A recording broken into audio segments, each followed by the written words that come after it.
అందరూ చాంతాడంతా లెంత్ స్పీచ్లు ఇచ్చినా కూడా డార్లింగ్ ప్రభాస్ మాత్రం 10 గంటలకే పోలీసులు కార్యక్రమాన్ని ముగించేయమన్నారు అనే నిబంధనను గుర్తు చేస్తూ ఎంత సింపుల్ గా అంటే అంత సింపుల్ గా మాట్లాడేశాడు. Baahubali the conclusion pre release event లో సమయభావం కారణంగా అసలు కండల వీరుడు ప్రభాస్ ఎక్కువగా మాట్లాడిందే లేదు. కానీ ఆ 2-3 ముక్కలు కూడా చాలా గొప్పగానే చెప్పాడులేండి.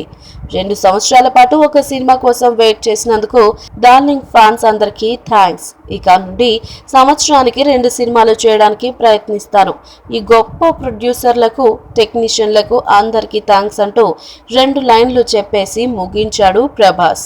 అలాగే హిందీలో సినిమా ఇంత పెద్ద హిట్ అవడానికి కారణమైన కరణ్ జోహర్ ను తొలుత అందరూ మర్చిపోయారు, కానీ ప్రభాస్ మాత్రం ఆయనకు చివర్లో థ్యాంక్స్ చెప్పాడు. అప్పుడు రాజమౌళి కూడా థ్యాంక్స్ చెప్పాడులేండి. ఇకపోతే అభిమానుల కోసం ట్రైలర్ లో ఉన్న "నువ్వు పక్కనున్నంత వరకు నన్ను చంపే మగాడే లేడు మామా" అనే డైలాగ్ ను వాడిది తప్పని తేలింది, తల తెగింది అనే డైలాగ్ ను కూడా చెప్పాడు. ఇక్కడ ఇంత సింపుల్ గా కానీ చేసిన ప్రభాస్ ఇక మీడియా ఇంటర్వ్యూలో ఎలా ఇరగదీస్తాడో చూడాలి.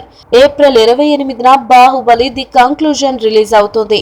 ఈ వీడియో మీకు నచ్చినట్లయితే సబ్స్క్రైబ్ చేయండి. ఫిలిమి స్టార్స్ బోలెడంత న్యూస్ బోల్డ్ గా.